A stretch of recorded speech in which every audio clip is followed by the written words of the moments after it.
আপনি কি ভাগ্যকে আপনি কি মাথা বিক্রি করে এই ঘরে পায়ে চাকরি করতে এসেছেন নাকি?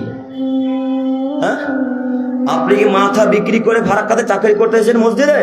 জি না, মাথা বিক্রি করে চাকরি করতে আসেনি। পৃথিবী সৃষ্টির 50,000 বছর পূর্বে ভাগ্য লেখা হয়েছে।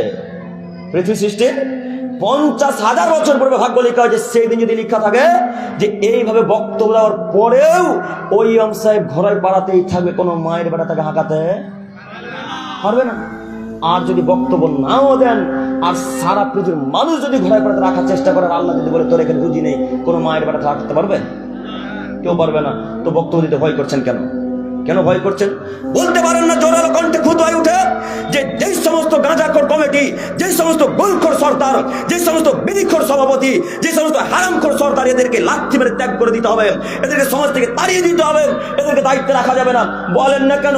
আপনার যতজন লোক দায়িত্বে আছেন, শুধু এই ফারাক্কা কেন, গোটা পৃথিবীর মানুষ যেখানে যারা দায়িত্ব পালন করছে, 1999টা মানুষ, 1999টা মানুষ যারা দায়িত্বশীল, তারা বিড়িখোর, তারা জর্দাখোর, তারা গুলখোর, তারা হিরোইনখোর, তারা গাঁজাখোর, তারা মদখোর, যারাই দায়িত্ব আছে তারা প্রায় লোক বিড়িখোর। মিলিয়ে দেখেন আপনি। আমাকে নতুন করে কথা বলতে হবে না, কথা নতুন করে বলতে আসিনি। আপনি বিশ্বাস করুন, এই জন্য আল্লাহ নবী সাল্লাল্লাহু আলাইহি ওয়াসাল্লাম বললেন, লা তাকুমু সাআত, আদমের ছেলে মেয়ে শোনো, কিয়ামত ততদিন পর্যন্ত হবে না, হাত্তা ইয়াকুনা আসাদুন নাসি বিদুনিয়া লুকাইবিনা লুকাব, যতদিন পর্যন্ত অধমের সন্তান অধম, অযোগ্যর ছেলে অযোগ্য, বেহায়ার ছেলে বেহায়া যতদিন পর্যন্ত সমাজের নেতৃত্ব না দিচ্ছে, ততদিন পর্যন্ত কিয়ামত হবে না। এবার আপনি বলেন, যারা দায়িত্বে আছে তারা সবাই প্রায় গুলখোর নয়? যারা দায়িত্বে আছে তারা প্রায় সিগারেটখোর নয়? যারা প্রায় দায়িত্বে তারা বিড়িখোর নয়?